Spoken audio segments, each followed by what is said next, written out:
पूर्व वीडियो रे आमे माने आलोचना करुथिले 2022 रो क्वेश्चन संपर्क रे वर्तमान में देखिबा 2021 रो क्वेश्चन संपर्क रे। तो कौन कौन से पड़ीथिला तुम मानकर ना मुद्रा तत्व कहले कौन बुझ ना मुद्रा तत्व कहले आमे माने बुझिबा ना मुद्रा अध्ययन विद्या संपर्क रे। केतोटी वेद रहिछि ना 4 गोटी वेद रहिछि। केउं नगरी को मृतर नगरी बोली कहा जाए ना महेंजोदारो नगरी को मृतर नगरी बोली कहा जाए। केउं संस्कृत शब्द रु वेद आनीत ना विद रु वेद सृष्टि होइछि जहाँ को आम वेद को ज्ञानर गंताघर बोली आम कही था। निबी कहले कौन बुझ ना वैदिक अधिवासी मानकर पोशाक को आम निबी बोली कही था।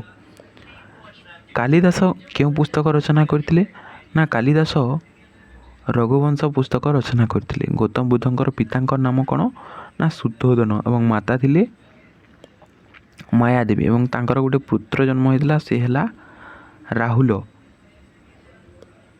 से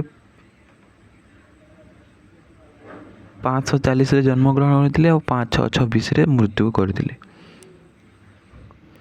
अशोकंक अभिषेक उत्सव केबे पालित होइतिला ना राजूतिर 12 वर्ष राज्य अभिषेक 8म वर्ष रे तांकर अभिषेक उत्सव पालन कराइतिला।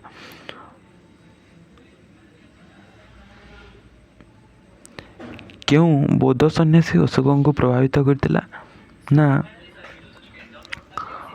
उपगुप्त नामक सन्यासी अशोक को प्रभावित करतिले। मौर्य राजूति समय ग्राम्य शासन मुख्य को कौन कहा जाए ना ग्रामिक बोली कहला। यह हम उपगुप्त और यह हम ग्रामिक। मौर्य मानक राजूति समय केंद्रीय शासन मुख्य को कौन कहला राजा बोली कहुला। सूर्य सिद्धांत किए रचना करथिले ना आर्यभट्ट सूर्य सिद्धांत रचना करथिले। निम्नलिखित मध्यरु गुप्त शासक मध्य किए दिल्ली मेहरौली रे अवस्थित लौह स्तंभ सहित संपृक्त ना समुद्रगुप्त मेहरौली लौह स्तंभ सह संपृक्त। आल्बार माने क्यों भगवान को पूजा करथिले ना आल्बार माने शिव को पूजा करथिले। क्यों वर्ष प्रथम भारत रो 2टी स्थान रेलपथ द्वारा संजोग होइतिला ना